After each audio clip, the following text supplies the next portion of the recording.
ప్రియమైనటువంటి దేవుని బిడ్డలారా, మీ అందరికీ ఈరోజు ఈస్టర్ శుభాకాంక్షలు.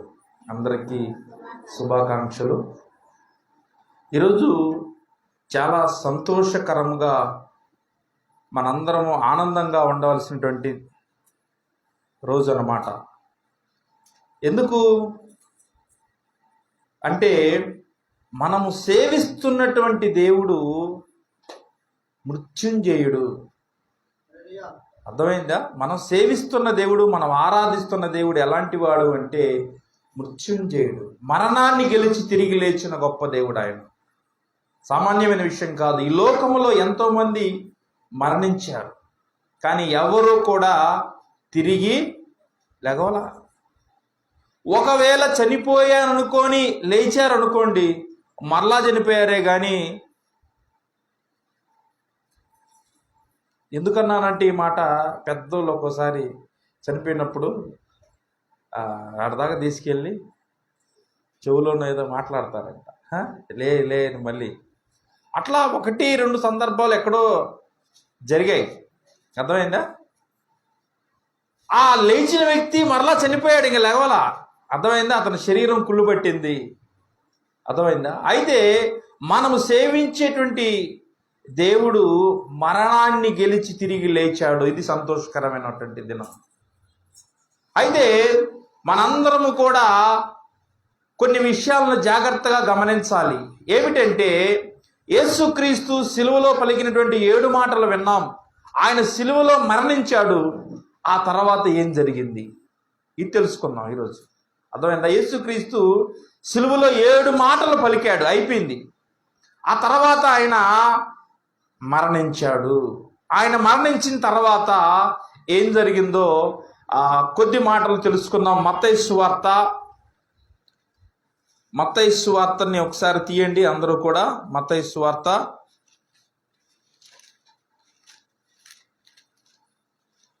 27వ అధ్యాయము 27వ అధ్యాయము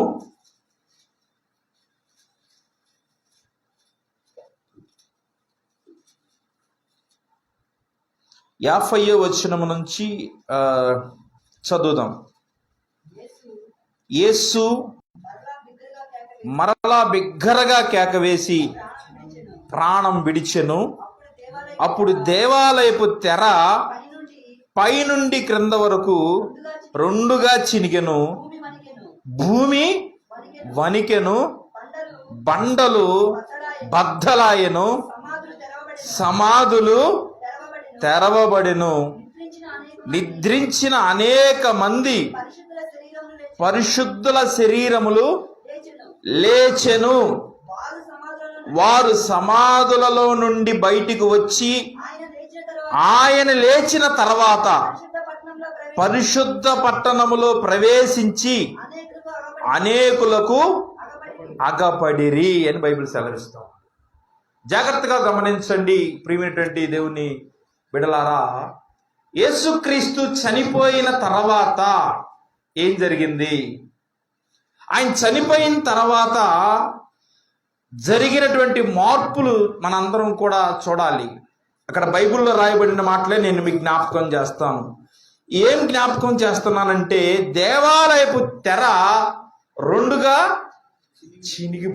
చీలిపోయింది. ఆ తర్వాత ఏమైపోయింది? భూమి వణికింది, బండలు బద్దలైపోయాయి. ఆ తర్వాత ఏం జరిగిందంటే, సమాధులు తెరవబడ్డాయంట. సమాధులు ఏం చేశాయి? సమాధులన్నీ కూడా తెరవబడ్డాయి. ఈరోజు మీరు ఉదయాన్నే వెళ్ళి చూడండి, చాలామంది ఎక్కడికి వెళ్తారు? ప్రార్థనకి వెళ్ళే వాళ్ళందరూ కూడా సమాధుల దగ్గరికి వెళ్తారు. సమాధుల దగ్గరికి వెళ్ళి ఏం చేస్తారు పాపం? దానికంటే ముందుగా వెళ్ళి పాపం సమాధిని శుభ్రం చేసి చక్కగా మంచి పెయింట్ వేసి అక్కడ 2 అగరొత్తులు వెలిగించి, పాపం వాళ్ళకి ఏమి ఇష్టమో, మందు తాగితే మందు, లేకపోతే వాళ్ళు ఏం తింటే చుట్ట, సిగరెట్ తాగితే సిగరెటు, ఏది కావాలంటే అది అక్కడ పెట్టొస్తారు. ఎందుకురా అంటే వాళ్ళకి ఇష్టం. ఈ లోకంలో ఉన్నప్పుడు వాళ్ళకి ఏమి ఇష్టం? బ్రాందీ ఇష్టం, చుట్టలు ఇష్టం, ఈ లోక సంబంధమైన అన్ని ఇష్టం. వాళ్ళు ఏం చేస్తారంటే పాపం వాళ్ళు వచ్చి తింటారా? ఏమండి, ఈరోజు క్రైస్తవులైనటువంటి వారు ఎలా మారిపోయారు అంటే అన్ని ఆచారాల వైపు వెళ్ళిపోయారు. అసలు ఇలాంటివి మనం ఆచరించవచ్చా? బైబిల్ ఏం సెలవిస్తుంది, మనం ఏం చేస్తున్నాం ఒకసారి జాగ్రత్తగా గమనిద్దాం. ఇక్కడ ఆయన చెప్పిన మాటలు ఏమిటంటే, సమాధులు తెరవబడి నిద్రించిన అనేక మంది, రాయబడిన మాట చూడండి, అనేక మంది పరిశుద్ధుల శరీరములు లేచెను. ఎవరి శరీరాలమ్మా? పరిశుద్ధులు అంటే పాపము లేనివారు, దేవుని కొరకు పవిత్రంగా బ్రతికిన వాళ్ళు, పాపాన్ని అసహించుకున్న వాళ్ళు, దేవుని కోసము ప్రాణాన్ని కూడా లెక్క చేయని వారు. అర్థమైందా? అందరూ పరిశుద్ధులు అవరు. ఇక్కడ ప్రార్థనకు వచ్చినంత మాత్రాన అందరం పరిశుద్ధులు అయిపోతామా? అవరు. ఎవరైతే ఆయన రక్తంలో, సిలువ రక్తంలో ఎవరైతే కడగబడతారో వారే పరిశుద్ధులు అవుతారు. అయితే ఆ దినాన పరిశుద్ధుల శరీరము లేపబడింది, వారు లేచారు. బైబిల్లో అదే రాయబడింది. అందరు ఏం చేస్తారంటే ఇంకా ఈరోజు లెగుస్తారేమో, ఈరోజు సమాధుల పండుగ అంటే సమాధుల దగ్గరికి వెళ్ళొద్దాం. ఎందుకు? లేచి నీతో మాట్లాడతాడు కదా. అంతేనా? నేను ఎవరి గురించో మాట్లాడట్లా, నా గురించే నేను మాట్లాడుకుంటున్నాను. మా నాన్నగారికి వాళ్ళ అమ్మగారంటే చాలా ఇష్టం, ఇప్పటికైనా స్టిల్లో. వాళ్ళు క్రమంగా వాటిని చేసేవాళ్ళు. నేను దేవుణ్ణి తెలుసుకున్న తర్వాత నేను చెప్పాను, అది తప్పది, అది విగ్రహారాధనతో సంబంధమైనది, అలాంటివి మనం చేయకూడదు. నన్ను వ్యతిరేకించాడు చాలా రోజులు. ఆ మాట నేను చెప్పగానే నా మీద కోపం తెచ్చుకునేవాడా, అది ఇది నువ్వు ముందు నేనే ముందు, నాకు తెలుసా నీకు తెలుసా అని చాలా వ్యతిరేకత నా మీద తీసుకొని వచ్చాడు. ఏదైనా కానీ నేను స్టాండర్డ్గానే ఉన్నాను. నువ్వేదైనా నువ్వు కానీ నువ్వు చేసేది మాత్రం అది తప్పు. నాకు కూడా తెలియనప్పుడు అప్పుడు వెళ్ళా, నేను కూడా వెళ్ళి చూసి వచ్చామండి. రే రారా వెళ్ళి పెయింట్ వేసి వద్దాం రారా అనేవాడు. అనుకొని టకటక వెళ్ళి వేసి వచ్చాము. తర్వాత తెలుసుకున్నాము, బైబిల్ చదివితేనే మనకు అర్థమైంది, చదవకపోతే తెలియదు. లోకం ఏదో గుడ్డిగా నడిచిపోతుందంటే దాంట్లోకి వెళ్ళిపోవటమే. అందరూ అటు వెళ్ళిపోతున్నారంటే అటు వెళ్ళిపోవడమే. ప్రియమైనటువంటి దేవుని బిడ్డలారా, జాగ్రత్తగా గమనించండి. బైబిల్ సెలవిస్తుంది ఏమిటి, బైబిల్లో రాయబడింది ఏంటి, ఇవి చూడండి. పరిశుద్ధుల శరీరములు లేచాయంట. ఏమండి? పరిశుద్ధుల శరీరాలు లెగుస్తాయి. పాపం చేసి లోకంలో ఇష్టం వచ్చినట్లుగా బ్రతికి దేవుని వాక్యానికి విరోధంగా చేస్తూ దేవుని దుఃఖపరిచి మరణించిన వాళ్ళు కూడా లెగుస్తారా? బైబిల్ ఏం చెప్తుంది? పరిశుద్ధుల శరీరాలు మాత్రమే లేచాయి. అర్థమైందా? అందరూ వేసి గబ్బా గబ్బా చదువుకున్న వాళ్ళకు కూడా చెప్పలేకపోతా ఉన్నామండి. చదువు లేని వాళ్ళంటే పాపం ఏదో తెలియదు అనుకున్నాం, కానీ చదువుకుని మంచి స్థాయిలో ఉన్న వాళ్ళకు కూడా అర్థం కావట్లేదు. ఏంటంటే బైబిల్ సరిగ్గా చదవట్లా, లోతు సరిగ్గా తెలుసుకోవట్లా. ఇదే అనుకుంటున్నారు, ఈ మార్గమే కరెక్ట్ అనుకుంటున్నారు. తప్పు. బైబిల్ దీనికి విరోధముగా మనం ప్రవర్తిస్తున్నాం అన్న సంగతిని అందరూ గుర్తుపెట్టుకోవాలి. ప్రియమైన దేవుని బిడ్డలారా, ఇంకొన్ని మాటలు నేను మీకు జ్ఞాపకం చేస్తాను. అయితే వారు సమాధిలో నుండి బయటికి వచ్చి ఆయన లేచిన తర్వాత, అర్థమైందా? ఆయన లేచిన తర్వాత పరిశుద్ధ పట్టణంలో ప్రవేశించి అనేకులకు అగపడ్డారు. అంటే అనేకులకి కనపడ్డారు. అగపడ్డారు అంటే కనపడ్డారు అని అర్థం. కనపడకపోతే మనం నమ్ముతామా? నమ్మరు ఎవరు. నమ్మితేనే, అర్థమైందా? మామూలుగా చెప్తే కొంతమంది వింటారులేవు, కానీ కొంతమంది ఏంటంటే నాకు కనపడితేనే నేను నమ్ముతా, నీ లేకపోతే నేను నమ్మను. అర్థమైందా? ఐ విట్నెస్, కంటి ద్వారా చూస్తేనే కొంతమంది నమ్ముతారు. అయితే ఇంకా రాయబడింది ఏంటంటే అనేకులకు అగపడి, ఆ తర్వాత చూడండి ఏం జరిగిందో. శతాధిపతి అతనితో కూడా యేసు కావలుగా ఉన్నవారును భూకంపం జరిగిన కార్యమన్నిటినీ చూచి మిక్కిలి భయపడి నిజముగా ఆయన దేవుని కుమారుడు అని చెప్పాడు. అంతకుముందు యేసుక్రీస్తుని శతాధిపతి అంటే 100 మంది మీద అధిపతి అని గుర్తుపెట్టుకోండి. శతాధిపతి అంటే 100 మంది మీద అధికారి. అక్కడ ఉన్న వారందరూ కూడా అంతకుముందు శిలువ వేసేటప్పుడు ఏమనుకోవాలి, ఆయన ఏదో అనుకున్నారు. ఎప్పుడైతే ఇవన్నీ జరిగాయో అప్పుడు అనుకుంటున్నారు ఈయన నిజంగా దేవుని కుమారుడే. ఏమండి, మనల్ని మనం ప్రూవ్ చేసుకోవడానికి ఏమైనా అద్భుతాలు చేయాలా? ఏమండి, యేసుక్రీస్తు, చాలా మంది అంటారు మీ యేసుక్రీస్తు సిలువలో ఆయన రక్షించుకోలేకపోయాడు, సిలువలో 3 మేకులు తీసుకోలేకపోయాడని చాలా మంది అవహేళన చేస్తా ఉన్నారు. తెలియదు చాలా మందికి. ఆయన సిలువలో ప్రాణం పెట్టడానికి వస్తే నువ్వు సిలువలో రక్షించుకోమని చెబుతావేంటి? అంటే తండ్రి చెప్పిన దానికంటే కూడా నువ్వు చెప్పిందే జరగాల. హేతు వాళ్ళకి అర్థం కాట, బైబిల్ జ్ఞానం తెలియట్లా చాలా మందికి. వారికి నచ్చినట్లుగా మాట్లాడుకుంటా ఉన్నారు. తప్పు ఇది వాక్యానికి. శతాధిపతి చూచి ఆయన అంటున్నాడు నిజంగా ఆయన నిజంగా దేవుని కుమారుడు. ఎవరు చెప్తే నమ్మారు? ఎవరైనా సువార్త అందిస్తే నమ్మాడా? లేదు.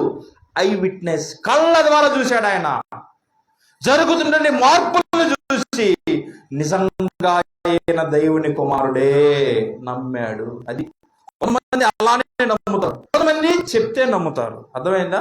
అందుకే అంటారు, తోమాతో ఒక మాట అంటాడు దేవుడు. ఏం మాట్లాడతాడంటే, చూచి నమ్మిన వాడి కంటే చూడక నమ్మిన వాడు ధన్యుడు. అర్థమైందా? తోమా అన్నాడు, అయ్యా యేసుక్రీస్తు లేచాడని మీరు అందరూ అన్న శిష్యులు.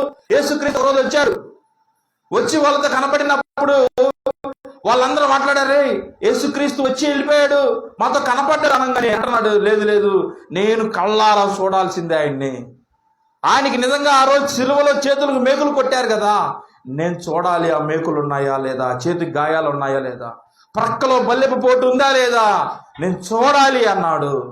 సరేలేని 3వసారి కూడా ప్రత్యక్షమై వారందరూ అన్నప్పుడు వచ్చి, తోమా దా నా దగ్గరికి రా, నీకు సందేహం ఉంది కదా, ఆ సందేహాన్ని తీర్చుకుందు అని మాట్లాడాడు. అయితే ఇప్పుడు నేను చదివినటువంటి ఈ మాటలన్నీ కూడా మీరు జాగ్రత్తగా గమనిస్తే, ఆ తర్వాత యేసుకు ఉపచారం చేయించు గలిలే నుండి ఆయన్ని వెంబడించిన అనేక మంది స్త్రీలు అక్కడ దూరంగా నిలుచుండి చూస్తా ఉన్నారంట. వాళ్ళందరూ చూస్తా ఉన్నారు.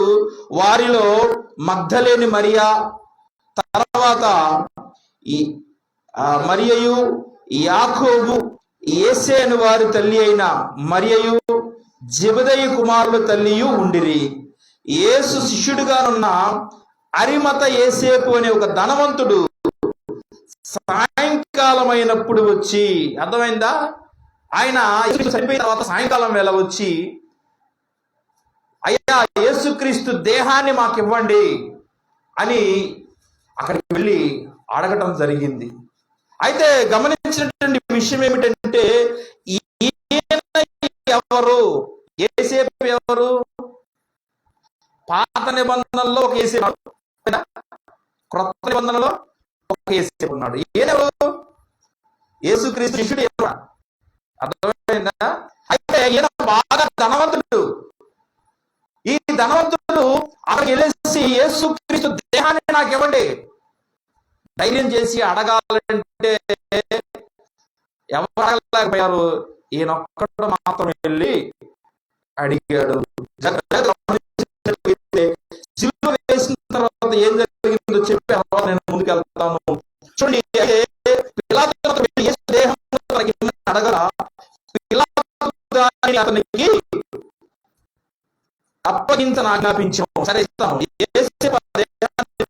శుభ్రమైన నారబట్టలు చుట్టి తాను రాతిలో చూపించిన సమాధిలో దానిని ఉంచాడు. అర్థమైందా?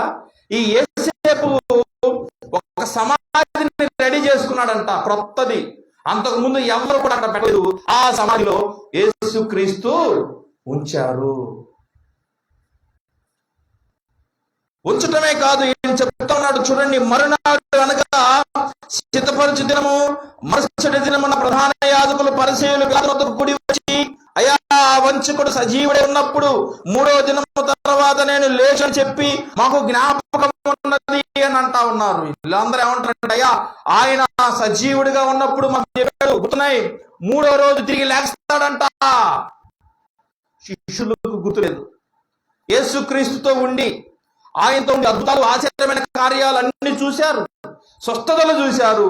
ఆయన వారితో చెప్పారు కూడా ఆల్రెడీ. మత్తయి సువార్తలో ఒకసారి జ్ఞాపకం చేస్తాను. మత్తయి సువార్త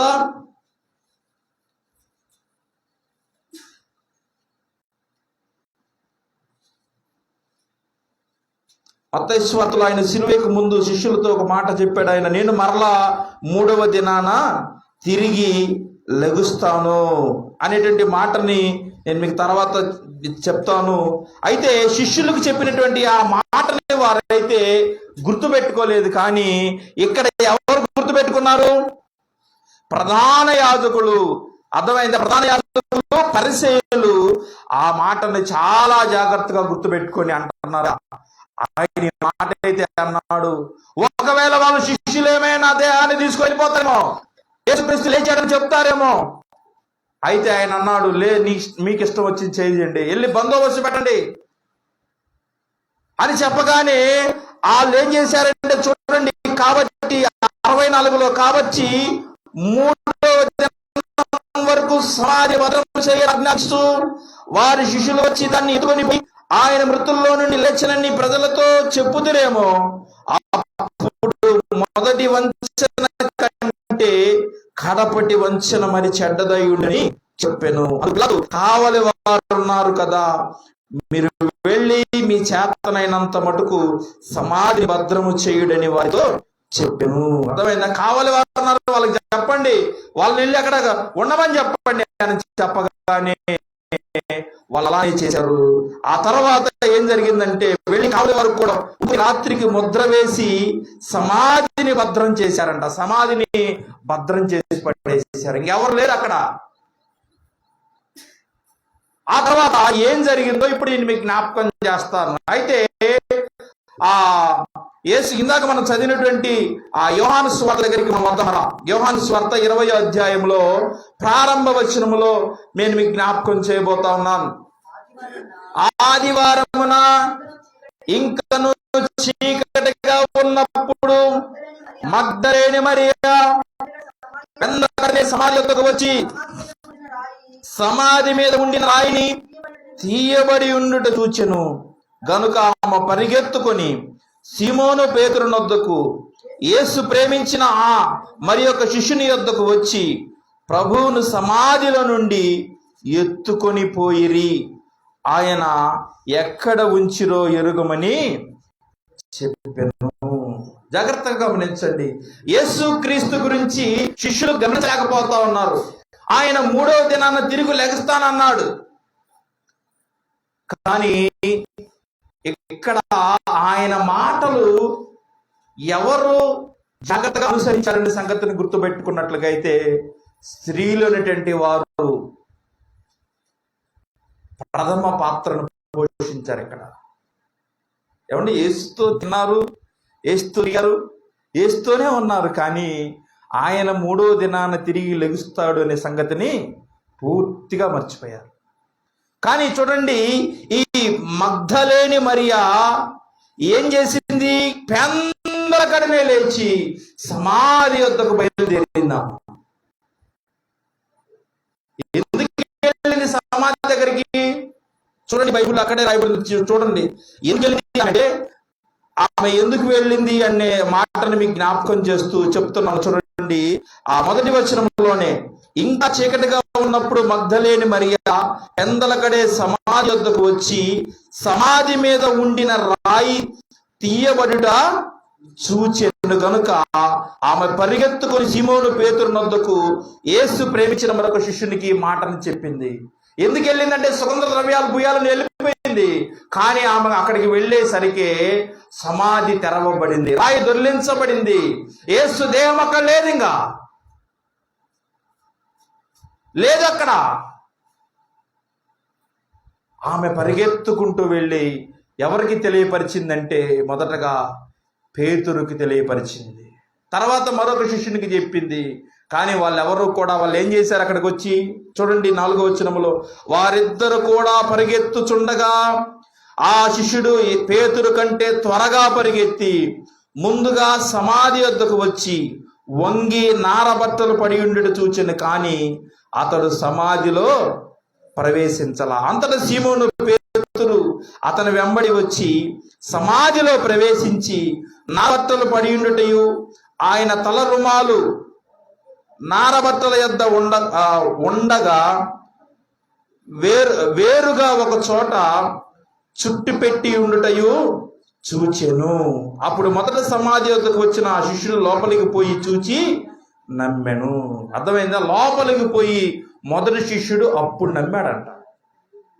ఎప్పుడు చూశాడు, అప్పుడు చూసి అప్పుడు నమ్మాడు. నిజమే, యేసుక్రీస్తు తిరిగి లేచాడు. ఆయన నా ప్రియమైన దేవుని బిడ్డలారా, ఆయన నమ్మిన తర్వాత అంటున్నాడు, అంతటా ఆ శిష్యులు తిరిగి తమ వారి వద్దకు వెళ్ళిరి. తమ వారి వద్దకు మళ్ళీ వెళ్ళిపోయారంట. చూశారు, మళ్ళీ వెళ్ళిపోయారు. అయితే ఇక్కడ గమనించినటువంటి విషయం ఏమిటంటే, మరియ సమాధి బయట నిలిచి ఏడ్చుచుండగా ఏడ్చుతూ సమాధి వైపు వంగి చూస్తూ ఉన్నదంట. ఏడుస్తుంది ఆమె. సమాధి అక్కడ దేవతలు అంట. ఇక్కడ ఇద్దరు దేవతల నుండి అంటా ఉన్నారు, వాళ్ళమ్మా ఎందుకు ఏడ్చుచున్నామని ఆమె అడగగా ఆమె అంటుంది, నా ప్రభువుని ఎవరో ఎత్తుకొని పోయారయ్యా. నా ప్రభువుని ఎవరు ఎత్తుకొని పోయారు, ఆయన ఇక్కడ లేడు అని చెప్పి ఏడుస్తా ఉండి ఒక్కసారి వెనక తిరిగి చూడగానే యేసు ప్రభు వచ్చేసాడు. ఆల్రెడీ మళ్ళా ఏడుస్తుంది. ఆమె అడుగుతున్నాడు, ఏమో ఎందుకు ఏడుస్తున్నావు అంటే, అయ్యా యేసు ప్రభు వారు ఇక్కడ లేరయ్యా, ఆయన ఎవరు ఎత్తుకొని పోయారనగానే అసలు మాట్లాడుతుంది ఆయనే. ఆమె అనుకుంటుంది తోటమాలేమో అనుకుంటుంది. కాదు ప్రేమిస్తున్నప్పుడు ఆయన మరలా మాట్లాడుతూ అంటున్నాడు. చూడు, ఆ మాటని మీకు జ్ఞాపకం చేస్తాను. 15వ వచనంలో, యేసు అమ్మా ఎందుకు ఏడుస్తున్నావు, ఎవరిని వెతుకుచున్నావు అని ఆమెను అడగగా ఆమె ఆయన తోటమాలి అనుకొని, అయ్యా నీవు ఆయన్ని మోసుకొని పోయిన ఆయన ఎక్కడ ఉంచితో నాకు చెప్పు. నువ్వు ఆయన మోసుకునేవేమో, ఆయన ఎక్కడ ఉంచావో నాకు చెప్పు, నేను ఆయన్ని ఎత్తుకొని పోదునని చెప్పాను. యేసు ఆమెను చూచి మరియా అని పిలిచాను. ఇంకా ఇట్లా కాదులే అని చెప్పేసి పెట్టి పిలిచాడు యేసు. మరియా అని పిలవగానే ఆమె చూడండి ఏం చేసింది అంటే, ఆమె ఆయనకు దిగి ఆయన్ను హెబ్రీ భాషలో ప్రభు అని పిలిచాను. ఆ మాటకి బోధపడా అని అర్థము. అప్పుడు దాకా ఆమె గమనించలా. ఎప్పుడైతే ఆయన పేరు పెట్టి పిలిచాడో అప్పుడు గ్రహించింది. గ్రహించటమే కాదు, యేసు ఆమెతో నేను ఇంకను తండ్రి యొద్దకు ఎక్కిపోలేదు గనుక నన్ను ముట్టుకోవద్దు, నేను తండ్రి వెళ్ళిపోతున్నాను కానీ నన్ను ముట్టుకోవద్దు. అయితే నువ్వు వెళ్ళి ఎవరికి చెప్పమన్నాడు ఆయన? చూడండి, ఆయన ఒక మాట చెప్పాడు ఆమెతో, అయితే నా సహోదరుల యొద్దకు వెళ్ళి నా తండ్రియు మీ తండ్రియు నా దేవుడును మీ దేవుడినైన వాని యొద్దకు ఎక్కిపోవచ్చున్నానని వారితో నువ్వు చెప్పు. అర్థమైందా? వారితో నువ్వు చెప్పు. మగ్దలేని మరియ వచ్చి నేను ప్రభువుని చూచితనని ఆయన నాతో ఈ మాటలు చెప్పని శిష్యులకు చెప్పింది. అర్థమైందా? ఆమె వెళ్ళి అక్కడ జరిగిన విషయాలన్నీ కూడా వెళ్ళి శిష్యులకు చెప్పింది. శిష్యులకు చెప్పగానే చూడండి, ఆనాడు బైబిల్లో చదివినటువంటి మనం బట్టి ఆదివారము సాయంత్రము అందరూ ప్రార్థన చేసుకోవడానికి ఒక స్థలములో ఉన్నప్పుడు యేసు ప్రభు ఆ ప్రాంతానికి వచ్చాడు. మొదటిసారిగా వచ్చి వాళ్ళందరూ ఉన్నప్పుడు చూడండి, ఆయన అంటున్నాడు, మీకు సమాధానము కలుగును గాక. ఏం మాట్లాడుతున్నాడు? మీకు సమాధానము. ప్రభు అయిన యేసుక్రీస్తు సమాధానం ఉందా? చాలా మంది సమాధానము లేకుండా ఉన్నారు. సమాధానాన్ని వెతకాలి. అందుకే బైబిల్లో ఒక మాట రాయబడి ఉంది, సమాధానపరచువారు ధన్యులు. ఎవరాళ్ళు? దేవుని కుమారులు. అర్థమైందా? సమాధాన పరిచే వాళ్ళు. కొంతమంది సమాధాన పరచడానికి ఇష్టపడరు. అర్థమైందా? గొడవ అనుకోండి, ఇద్దరిని ఐక్యం చేసి సమాధాన పరచరు, ఇంకొద్దిగా ఎక్కువ చేస్తుంటారు. కొద్దిగా మంటేస్తే వాళ్ళిద్దరికి కాస్త ఎక్కువైపోద్ది. అలాంటి వాళ్ళు ఉన్నారు. వాళ్ళు సాతాను సంబంధులనే సంగతిని గుర్తుపెట్టుకో. దేవుని కుమారుడు కుమార్తెలు కాదు వాళ్ళు. అలా గొడవలను ఎక్కువ చేసి తగాదాలను ఎక్కువ చేసేవాళ్ళు కాదు. దేవుని కుమారుడు కుమార్తెవైతే నువ్వు సమాధాన పరుస్తావు. సమాధానం ఉంటుంది ఎప్పుడు నీకు. ఉందా సమాధానం? ఉందా? ప్రార్థనకు వస్తూ ఉంటున్నాము కానీ కొంతమంది జీవితాల్లో సమాధానం లేదు, నమ్మలేదు. వాళ్ళందరూ అక్కడ ఉండగానే ఆయన అంటున్నాడు, మీకు సమాధానము కలుగునుగాక. అలా చెప్పి తన చేతులు ప్రక్కగా చూపగా శిష్యులు ప్రభువుని చూచి సంతోషించారంట. శిష్యులు ప్రభువుని చూసి సంతోషించారు. ఈ సమయంలో తోమా లేడు అక్కడ. యేసుక్రీస్తు వచ్చినప్పుడు తోమా అనేటువంటి శిష్యుడు అక్కడ లేడు అప్పుడు. అయితే అందరూ ఏం చేశారంటే, ఇందాక నేను చెప్పినట్లుగా ఈ మాటలన్నీ కూడా తోమా ఉన్నప్పుడు మళ్ళా చెప్పాడు. యేసుక్రీస్తు కనపడ్డాడు, మా దగ్గరికి వచ్చాడు, మాకు సమాధానం కలుగునుగాక అన్నాడు, మేమందరూ చాలా సంతోషపడ్డాము అని చెప్పగానే యేసుక్రీస్తు మరలా ఏం చేశాడంటే చూడండి, రెండోసారి కూడా వచ్చాడు ఆయన. రెండోసారి ఎక్కడికి వచ్చాడు చూడండి, ఆయన 22 వచ్చిన ఒకసారి జ్ఞాపకం చేస్తాం. యేసు ఈ మాటలు చెప్పి వారి మీద ఊది, పరిశుద్ధాత్మను పొందండి, మీరు ఎవరి పాపములు క్షమింతురో అవి వారికి క్షమించబడును, ఎవరి పాపములు మీరు నిలిచియుండనిత్తురో అవి నిలిచియుండునని వారితో చెప్పి, యేసు వచ్చినప్పుడు 12 మందిలో ఒకడైన దిద్దుమానబడిన తోమా వారితో లేకపోయాడు. అయితే ప్రియమైన దేవుని బిడ్డలారా, గమనించినట్లుగా అయితే 26 వచనములో 8 రోజులైన తర్వాత ఆయన శిష్యులు మరలా లోపల ఉన్నప్పుడు, తోమా వారితో కూడా ఉన్నప్పుడు ఏం చేశాడంటే చూడండి, మూయబడి ఉండగా యేసు వచ్చి మధ్య నిలిచి మీకు సమాధానము కలుగునుగాక. తర్వాత తోమాను చూచి అంటున్నాడు, ఇందాక నేను చెప్పాను కదా, తోమాతో మాట్లాడుతూ అంటున్నాడు, తోమా ఇలా రా, ఇలా వచ్చి నీ సందేహాన్ని ఒకసారి తీర్చుకో.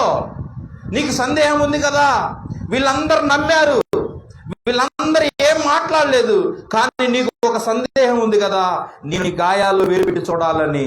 ఓకే, వచ్చి నీ సందేహాన్ని తీర్చుకో అనగానే ఆయన అప్పుడు అంటున్నాడు 29లో, యేసు నీవు నన్ను చూచి నమ్మితివి.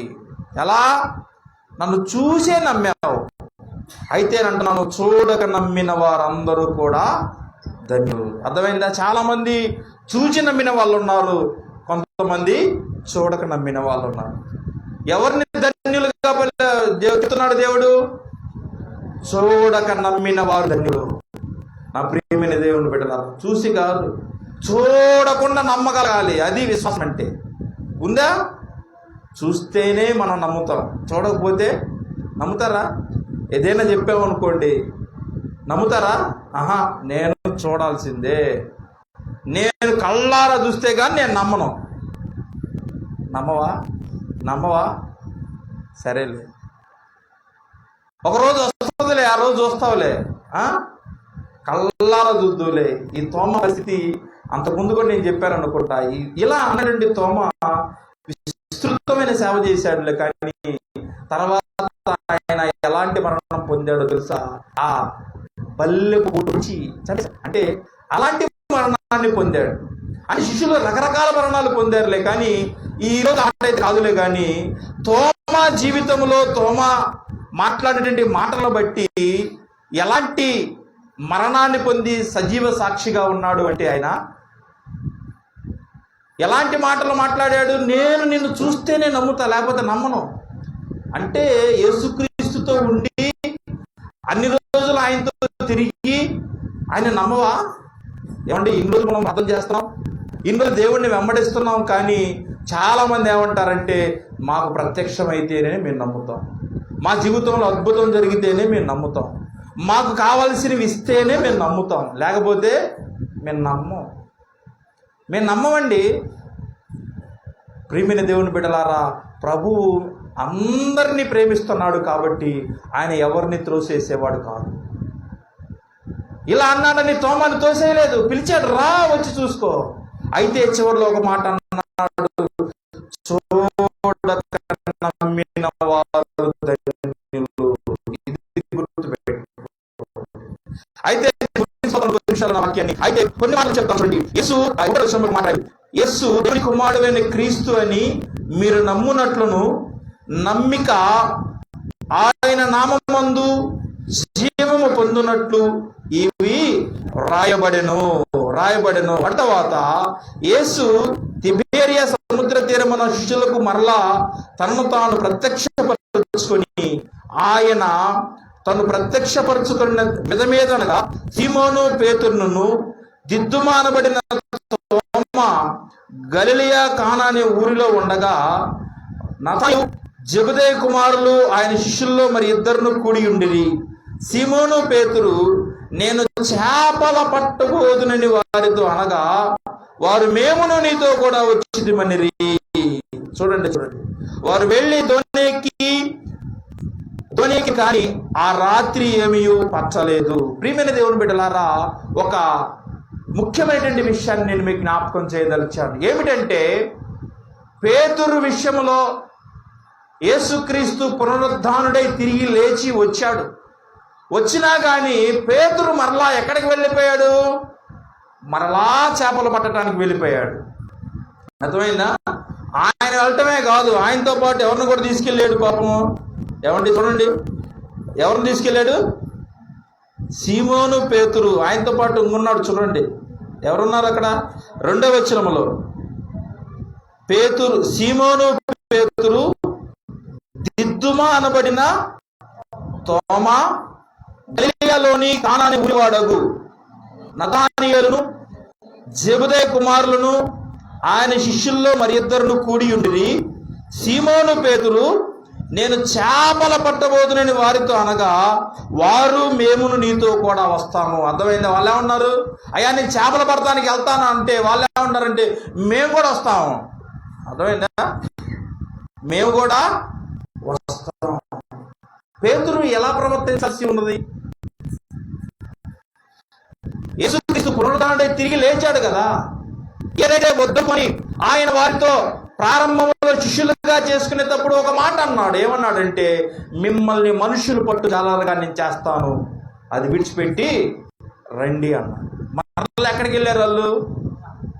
మరలా చేపలు పట్టడానికి వెళ్ళారు. ప్రియమైన దేవులారా, చాలా జాగ్రత్తగా గమనించండి. ఒకసారి దేవుడు మనల్ని పిలిచిన తర్వాత, ఒకసారి దేవుడు మనల్ని వాడుకుంటా అన్న తర్వాత మళ్ళా వెనుదిరిగే స్వభావము. మళ్ళా అర్థమైందా? మళ్ళా ఏం చేశాడు? ఎక్కడికి? మళ్ళీ వెళ్ళిపోయాడు. ఈ విషయాన్ని అందరం చాలా జాగ్రత్తగా గమనించాలి. విశ్వాస జీవితంలో మనము ముందుకు సాగుతున్నప్పుడు మరలా వెనుదిరగకూడదు. ఏమంటే, నాగటి మీద చేయి పెట్టి వెనుదిరుగువాడు నాకు పాత్రుడు కాదని వాక్యం సెలవిస్తుంది. కాదు, పేతురు వాళ్ళందరికీ చెప్పాల్సినవాడు, పేతురు వాళ్ళందరినీ దేవుళ్ళు నడిపించాల్సిన వాడు. ఏం చేస్తున్నాడంటే, చేపలు పడతానికి పోతున్నా, మీరు కూడా వస్తారా? రండి. ఏమండి, ఒక్కళ్ళు చాలు పాడు చేయడానికి. అర్థమైందా? కూరంతా బాగా చేసి కొద్దిగా ఉప్పేయండి, ఎక్కువ తింటారా? అంతా బాగా చేసి బిందడి పాలల్లో కొంచెం విషం వేయండి, పాడైపోద్ది. ఒక్కళ్ళు చాలు పాడు చేయటానికి. పేతురు వెనుదిరిగారు, ఆయనతో పాటు వాళ్ళందరూ కూడా నేను కూడా వస్తాను అన్నారు. ఏమండి, యేసుక్రీస్తు తిరిగి లేచాడు, పునరుద్ధానుడై కనపడ్డాడు. ఆ తర్వాత పేతురు, చూడండి నా ప్రియమైన దేవుని బిడ్డలారా, వెనుదిరిగే స్వభావం నుంచి విడిచిపెట్టండి. ఇది మంచిది కాదు. చాలా మందికి ఇలాంటి స్వభావాలు ఉన్నాయి. విశ్వాస జీవితంలో నడిచేటప్పుడు ఇలాంటి అనుభవాలు ఉన్నాయి. నువ్వు ఒక్కడే బాబు, నీతో పాటు కొంతమంది పోతారు. అంతే కదా? ఏమండి, మీకు అందరికీ జ్ఞాపకం చేస్తాను. అర్థమైందా? పడద్రోయబడినటువంటి వాడితో పాటు కొంతమంది ఫ్రెండ్స్ అందరూ వచ్చారుగా. అర్థమైందా? మొత్తం వాడితో పాటు కొంతమంది ఉంటారు కదా, లింక్ బ్యాచ్ మొత్తం వచ్చారు వాడితో పాటు. అలాగే ఒక్కడి చాలు, వాడితో పాటు కొంతమంది ఉంటారు. చాలా జాగ్రత్తగా ఉండండి. నిన్ను బట్టి చాలామంది ప్రభావితం అవుతుంటారు, నిన్ను బట్టి చాలామంది దేవుణ్ణి వెంబడిస్తూ ఉంటారు. కానీ నువ్వు నడిచే మార్గం ఏంటో ఒకసారి ఆలోచించు. నువ్వు చేసే పనులేందో ఒకసారి ఆలోచించు. అది ఎంత ప్రభావితం చేస్తుందో ఒకసారి ఆలోచన కలుగు. ఇది నేను చెయ్యాలా లేదా? పేతురు అలా చేసి ఉండకూడదు, కానీ ఎందుకు అలా చేశాడు? మరలా వెనుదిరిగిపోయాడు. వెళ్ళి ఆ పాత స్వభావంలోనికి చేపలు పట్టడానికి వెళ్ళాడు. అయినా కానీ చూడండి, అక్కడ కూడా దేవుడు వచ్చి అంటా ఉన్నాడు. చూడండి, అక్కడ కూడా పాపం వాళ్ళు రాత్రంతా ప్రయాసపడ్డారంట. సర్లే అని చెప్పేసి చేపలు పడదామని వెళ్ళిపోయారు, కానీ రాత్రంతా ప్రయాసపడ్డా కానీ ఏం పట్ల. మరలా యేసుక్రీస్తు వారు వచ్చిన తర్వాత, ఇదిగో మీరు ఇటు ప్రక్కన వల వేయండి అనగానే వారు విస్తారమైనటువంటి చేపలు పట్టారు. ఎవరి మాట? దేవుని మాట. అర్థమైందా? దేవుని మాట వల్ల మాత్రమే విస్తారమైనటువంటి చేపలు పట్టడం జరిగింది. పేతురు జీవితంలో ఇది కోల్పోయాడు. చెప్పాడు ఆయన ప్రారంభంలోనే, నిన్ను మనుషులు పట్టు జాలర్లుగా చేస్తా. ఇది మర్చిపోయాడు. పేతురు ఎందుకు ఈ మాటను మర్చిపోయి మరలా వెనుదిరిగిపోయాడు? కారణం ఏమిటి? దేవుడు ఎప్పుడు దొరకలేదా? సరే, ఇటు పక్క వేయండి, విస్తారమైన చేపలు పడతాయి. ఆకలిగా ఉందా మీకు? ఆకలిగా అడిగాడు. చూడండి, అక్కడ ఉందే చూడండి, ఏమన్నారు ఆయన. అయితే యేసు, పిల్లలారా, 5వ వచనములో, పిల్లలారా, భోజనమునకు మీ వద్ద ఏమైనా ఉన్నదా అని వారిని అడగగా లేదనగా వారు ఆయనతో చెప్పి, అప్పుడు ఆయన దోణి కుడి ప్రక్కన వల వేయుడి, మీకు దొరుకుని చెప్పాను గనుక వారలాగు వేయగా చేపలు విస్తారముగా పడినందున వలకలేకపోయారు. కాబట్టి యేసు ప్రేమించిన శిష్యుడు ఆయన ప్రభువు సుమి అని పేతురుతో చెప్పాడు. ఇల్లు పాపం యేసుక్రీస్తు అని కూడా గుర్తించలా, అట్లా ఉన్నారు. ఆ తర్వాత పక్కనోడు చెబుతుంది, అయ్యా ఆయన యేసుక్రీస్తు వారని చెప్పగానే అప్పుడు పేతురుతో అనగానే అప్పుడు అంటున్నాడు, ప్రభు అని సీమోను పేతురు విని వస్త్రహీనుడైనందున పైబట్ట వేసి సముద్రములో దుమికెను. ఇంచుమించు 300 మూరల దూరమునున్న తక్కిన శిష్యులు చేపలు గల వలలాగుచు ఆ చిన్న దోణిలో వచ్చిరి. దిగి దరికి రాగానే అక్కడ నిప్పులను, వాటి మీద ఉంచబడిన చేపలను, రొట్టెలు కనబడెను. యేసు, మీరిప్పుడు పట్టిన చేపల్లో కొన్ని తీసుకొని రండి వారితో చెప్పగా సీమోను పేతురు దోణి ఎక్కి వలను దరికి లాగెను. అది 150 మూరల గొప్ప చేపలతో నింపబడెను. చేపలంత విస్తారముగా పడినా వల పెగల్లేదు. యేసు, రండి భోజనము చేయుడని వారితో నేను.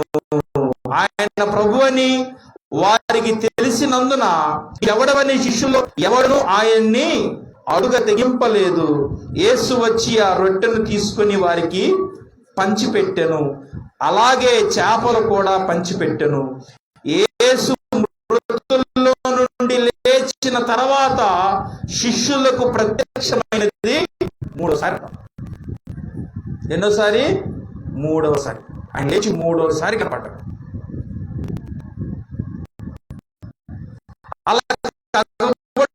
అదే మీరు అపోస్తుల కార్యంలో కనుక మీరు చదివినట్లుగా అయితే మొదటి 40 దినాలు వాళ్ళందరికీ అగపడుచు, వాళ్ళందరికీ కనపడుతూ ఏమంటాడంటే, చూడండి, దేవుని రాజ్య విషయాల గురించి బోధించుచు అనేక ప్రమాణాలను చూపి వారికి తనను తాను సజీవుడిగా కనపరుచుకున్నాడంట. 1వ అధ్యాయము 3వ వచనంలో రాయబడి ఉంటది. ఆయన శ్రమ పడిన తర్వాత 40 దినముల వరకు వారికి అగపడుచు దేవుని రాజ్య విషయాల గురించి బోధించు అనేక ప్రమాణాలను చూపి వారికి తనను తాను సజీవుడిగా కనబరుచుకున్నాడు. 4 రోజులు వారికి కనబరుచుకున్నాడు. ఎందుకు కనపరుచుకోవాల్సి వచ్చింది? సందేహాలు ఉంటాయా లేదా? యేసుక్రీస్తు శిష్యులు ఇంకా నమ్మలా, ఆయన 3వ దినాన్ని లెగుస్తాడని నమ్మలా. మనం నమ్మలేదు కాబట్టి రుజువు పేర్చుకోవాలిగా, నమ్మకం కలిగించాలిగా, మళ్ళా రాజ్య విషయాలు చెప్పాలిగా. అందుకే ఆయన అందరికీ అగపడుచు చిహ్నాలు, గుర్తులు చెప్తూ దేవుని రాజ్య విషయాలన్నీ వారికి తెలియపరుస్తూ చెప్పాడు. నా ప్రియమైనటువంటి దేవుని బిడ్డలారా, ఇది మనందరం గుర్తుపెట్టుకోవాలి. ఉదయకాలమున ఆయన ఎలాంటి వాడు అంటే, ఏమండి ఎలాంటి వాడు మిమ్మల్ని అడిగితే ఏం చెప్తారు? యేసుక్రీస్తు ఎలాంటిది అని మిమ్మల్ని అడిగితే ఏం చెప్తారు? చెప్పండి. మరణాన్ని గెలిచి తిరిగి లేచిన దేవుడు. అలాంటి దేవుడిని అండి నేను సేవించేది, అలాంటి దేవుడి దగ్గరికి అండి నేను వెళ్ళేది అని ధైర్యంగా మీరు చెప్పండి. ఇందాక నేను ప్రారంభంలో చెప్పినట్లుగా ఈ లోకంలో ఎంతో మంది పుట్టారు కానీ తిరిగి లేవాల. ఎంతో మంది ఈ లోకాన్ని వాళ్ళొక విధాలుగా శాసించారులే కానీ మరలా లేవా. పునరుత్థానుడై లేచినటువంటి గొప్ప దేవుడు ఆయన. తండ్రి చిత్తమును కొరకు ఈ లోకానికి వచ్చేటువంటి గొప్ప దేవుడు ఆయన. మన పాప దోషాలన్నీ తన భుజాల మీద వేసుకొని నా పాపాల నుంచి మనకు విడుదలను కలిగించడానికి సిలువలో బలియాగంగా మారి మరణాన్ని గెలిచి మృత్యుంజయుడై తిరిగి లేచాడు ఆయన. నా ప్రియమైన దేవుని బిడ్డలారా, ఎందుకంటే మనందరి కోసం, నిన్ను రక్షించడం కోసం, నీ పాప జీవితాలన్నిటిని నువ్వు విడిచిపెట్టి ఆ పరిశుద్ధమైన రక్తంలో నువ్వు కడగబడితే పరిశుద్ధమైన వ్యక్తిగా నువ్వు ఉంటావు. నీ పాపాలు ఒప్పుకోకుండా నువ్వు ప్రార్థనకు అట్లానే వస్తున్నావు, ఉపయోగము ఏమీ లేదు. నీ పాపాలన్నీ ఒప్పుకొని పశ్చాత్తాపడి ఆ సిలువలో ఆయన కార్చినటువంటి ఆ రక్తములో నీ పాపాలు నువ్వు కడుక్కో. కాళ్ళకు బురదంటితే కడుక్కోవా? చేతికి బురదంటితే కడుక్కోవా? బట్టలకి బురదంటితే కడుక్కోరా? నీ మనస్సుకి బురదంటింది పాపం అనే బురద, రోత. దాన్ని ఎవరు కడగరు, క్రీస్తు ప్రభువు వారు ఒక్కరే. దేవుడికే సాధ్యం అది. కడుక్కోవడానికి మీరు ప్రయత్నం చేయండి. మీ పాపాలు ఒప్పుకొని ప్రయత్నం చేయండి.